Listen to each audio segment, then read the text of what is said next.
பிரியமானவர்களே, இயேசு கிறிஸ்துவின் இணையற்ற நாமத்தில் உங்களை வாழ்த்துகிறேன். இந்த மன்னாற்றுடைய என்ற டெய்லி பாட்காஸ்டை கேட்கிற உங்கள் ஒவ்வொருவரையும் கர்த்தர் ஆசீர்வதிப்பாராக. மத்தேயு 25வது அதிகாரம் 24-25 வசனங்கள் இப்படியாய் கூறுகிறது. ஒரு தாலந்தை வாங்கினவன் வந்து, ஆண்டவனே, நீர் விதைக்காத இடத்தில் அறுக்கிறவரும் தெளிக்காத இடத்தில் சேர்க்கிறவருமான கடினமுள்ள மனுஷன் என்று அறிவேன். ஆகையால் நான் பயந்து போய் உமது தாலந்தை நிலத்தில் புதைத்து வைத்தேன். இதோ உம்முடையதை வாங்கிக் கொள்ளும் என்றான்.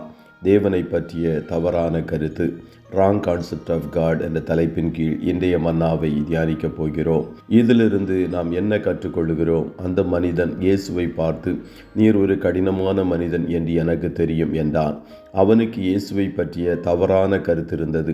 அதனால்தான் அவன் தனது தாளந்தை புதைத்து வைத்தான். ஆண்டவர் ஒரு கடினமான, எதையும் விதைக்காத இடத்தில் அறுவடை செய்பவர் என்றும் அவன் நினைத்தான். ஆண்டவர் அப்படிப்பட்டவர் அல்ல. நம் ஆண்டவர் மிகவும் மென்மையானவர், இரக்கமுள்ளவர், முற்றிலும் புரிந்து கொள்ளும் தன்மை கொண்டவர், மன்னிப்பவர். அவர் ஒரு கடினமான நபர் அல்ல. தேவனை பற்றி நமக்கு ஒரு தவறான கருத்து இருக்கும்போது அதன் விளைவு என்னவென்றால், நாம் நம் வாழ்க்கையை வீணாக்குகிறோம். தேவன் நமக்கு கொடுத்த திறமைகளை வீணாக்குகிறோம். ஆகையால் தேவனை மிகவும் அன்பான தந்தையாக புரிதலை பெறுவது மிக மிக முக்கியம். தேவனை மிகவும் அன்பான தந்தையாக நீங்கள் அறிவீர்களா?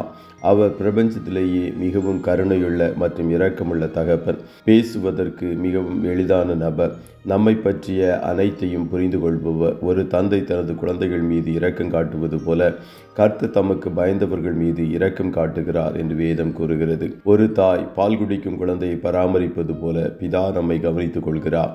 ஆனால் இந்த மனிதன் அதை அறியவில்லை. தேவன் அவனுக்கு கொடுத்ததை பயன்படுத்துவதை தடுத்தது தேவனை பற்றிய தவறான புரிதல்தான். இந்த நபரை எஜமான் எப்படி அழைக்கிறார்? அவர் அவனை பொல்லாத சோம்பேறி என்று அழைக்கிறார். அவன் ஏன் சோம்பேறியாக இருந்தான்? ஏனென்றால் அந்த பணத்தை வர்த்தகம் செய்வது பற்றி அவனால் கவலைப்பட முடியவில்லை. இந்த மனிதன் பொல்லாதவனாகவும் சோம்பேறியாகவும் இருந்தால், தேவன் கொடுத்த திறமையை பயன்படுத்தாத எவருக்கும் கர்த்தர் சொல்வது இதுதான்: ஆண்டவர் உங்களுக்கு கொடுத்ததை நீங்கள் பயன்படுத்துகிறீர்களா என்று நீங்களே கேட்டுக்கொள்ள வேண்டும். அது ஆவிக்குரிய வரங்களில் மட்டுமல்ல. ஒருவேளை அவர் தனது சேவைக்காக பயன்படுத்த உங்களுக்கு பணம் கொடுத்திருக்கலாம். சிலருக்கு அவர் மிகுதியாக, சிலருக்கு கொஞ்சம் குறைவாக, சிலருக்கு மிக குறைவாக கொடுத்திருக்கலாம். நீங்கள் அவற்றையெல்லாம் தேவனின் மகிமைக்காக பயன்படுத்துகிறீர்களா? அது மிக மிக முக்கியமான கேள்வி என்பதை அறிந்து கொள்ளுங்கள். இல்லை என்றால் அதை எடுத்து ஏற்கனவே 10 வைத்திருப்பவருக்கு கொடுங்கள் என்று தேவன் கூறுகிறார். ஏனெனில் உள்ளவனுக்கு அதிகமாக கொடுக்கப்படும், அவனுக்கு மிகுதியும் கிடைக்கும்.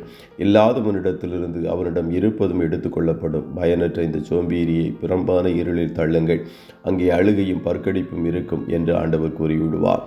அது மிகவும் பயங்கரமான விஷயம். தேவன் நமக்கு ஏதாவது கொடுத்திருந்தால் நாம் அதை பொருட்படுத்தாமல் அதை வீணாக்கி நமக்காகவே செலவிட்டால் நாம் நித்தியத்தில் புறம்பான இருளில் இருக்க முடியும் என்பதை அறிந்து கொள்ளுங்கள். இந்த மனிதன் தேவனை அப்பாவாக, பிதாவாக அறிந்து கொள்ள தவறிவிட்டான். அவரை கடினமுள்ள மனுஷன் என்று அறிந்து தன்னுடைய வாழ்க்கையை வீணடித்து விட்டான். கர்த்தருடைய பிள்ளைகளாகிய நீங்கள் தேவனை பிதாவாக உங்கள் வாழ்க்கையில் அறிந்து வைத்திருப்பீர்கள் என்றால் உங்கள் வாழ்க்கை மிகவும் சுலபமாய் மாறிவிடும். கர்த்தர் உங்கள் ஒவ்வொருவரையும் ஆசீர்வதிப்பாராக. ஜெபம் செய்வோமா? நல்ல தகப்பனே, உம்மை நன்றியோடு துதிக்கிறோம். இந்த மன்னாற்றுடைய இந்த டெய்லி பாட்காஸ்டை கேட்கிற முடிய பிள்ளைகள் ஒவ்வொருவரையும் கர்த்தர் ஆசீர்வதிப்பீராக. அப்பா, உம்மை பற்றிய ஒரு சரிதான புரிதல் உடையவர்களாய் உம்முடைய பிள்ளைகளாகிய நாங்கள் ஒவ்வொருவரும் காணப்பட உதவி செய்யும். நீர் அன்புள்ளவர், இரக்கமுள்ளவர், கைமாறு கருதாதபடி உதவி செய்கிற மனதுருக்கமுள்ள தகப்பன் என்று நாங்கள் உணர்ந்து இன்னும் அதிகமாய் உம்மை நேசிக்க உம்மில் அன்பு கூற கர்த்தர் ஒவ்வொருவரையும் பழக்குவியும் என்று சொல்லி செபிக்கிறோம். இன்றைய தினம் உம்முடைய பிள்ளைகள் கையிடுகிற வேலைகளை ஆசீர்வதியும். போக்கிலும் மரத்திலும் உடனிரும் ஆட்டுக்குட்டியானவருடைய இரத்தத்தின் பாதுகாப்பிற்குள்ளாய் ஒவ்வொருவரையும் கொடுத்து இயேசுவின் நாமத்தில் வாழ்த்தி செபிக்கிறோம் நல்ல பிதாவே. ஆமே.